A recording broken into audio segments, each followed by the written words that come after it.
have the Metaverse, and then you have this mysticism, this spirituality that I think the Metaverse is kind of dulling our mystical and spiritual senses, and people forget that they are infinitely loved by God, and their creativity is a gift of the Holy Spirit.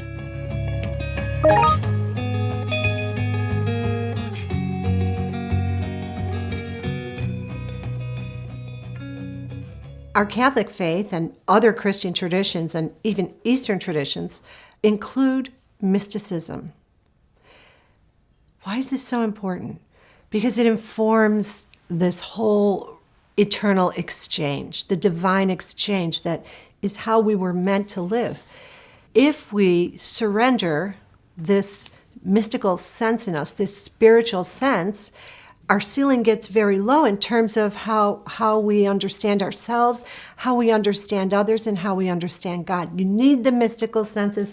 They have to be enculturated, absolutely, and cultivated. And this we do through prayer. Often now, my friends, when you think, well, that's kind of a bit more than I'm feeling capable for, let me tell you, mysticism, the deeper you go back into it, the simpler everything gets.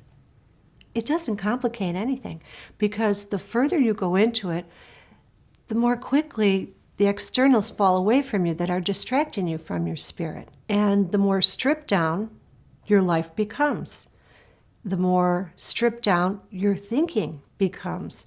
Your relationships become clear.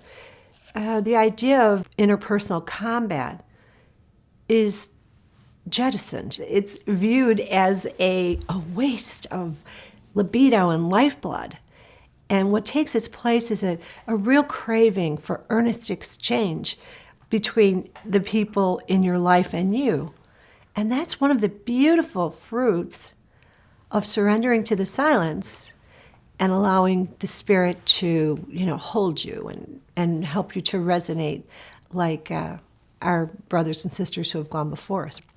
It's out there for us, and I'm excited about this idea of reform, drawing back in the mystical and the spiritual. So we have this age of technology, age of science. We have the Metaverse.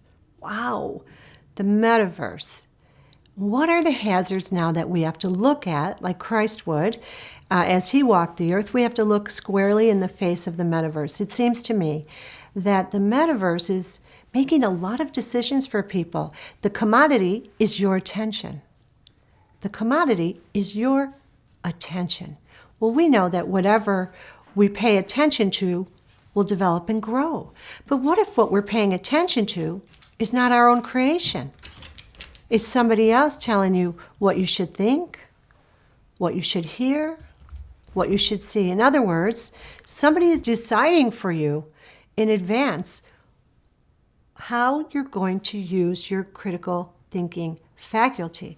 What would the Holy Spirit say about that? Well, I think the Holy Spirit would say, you're in a prison in your mind, and your jailers are the ones creating what you're allowed to see, think, hear. And what is that doing to you? It's got to be suffocating the spirit. So then on the other hand, you have the Metaverse, and then you have this mysticism, this spirituality that I think the Metaverse is kind of dulling our mystical and spiritual senses, and people forget that they are infinitely loved by God, and their creativity is a gift of the Holy Spirit. So I think we have to be very cautious of this Metaverse, even artificial intelligence. Wow, it's amazing what it can do. But what might it do that could harm God's children, each one of us? Well, I think it could get in the way of the connectivity wherein we find our salvation and our comfort and our development. I develop because you hold out a challenge for me that I have to meet to stay in relationship with you. Yes, I mean, these are the things when people are laying on their deathbed, they don't seem to be worried about summer homes or things like that.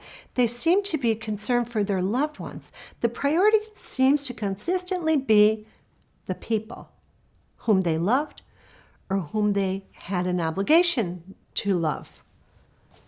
what does the metaverse do to that? How does it impact that? If you're driving along and you're wondering what's happening with this celebrity or that celebrity, what are you not doing? What are we not doing? We're not contemplating what our spouse might need from us in the way of encouragement, gentleness, support, humor. Margaret always suggests that fasting from the technology is part of our future. It's coming for us. It's coming for us. Painful or hard, but that's where it's going to get. And then if you can, put the technology aside and you say, I'm putting aside everybody else's thoughts. And my hunger is to discover my own thoughts. I think we are going to see that we are going to have to split apart this metaverse technology thinking, and then we're going to have to make it smaller, and we're going to have to bring up and develop the spiritual and mystical elements that are available and part of every life.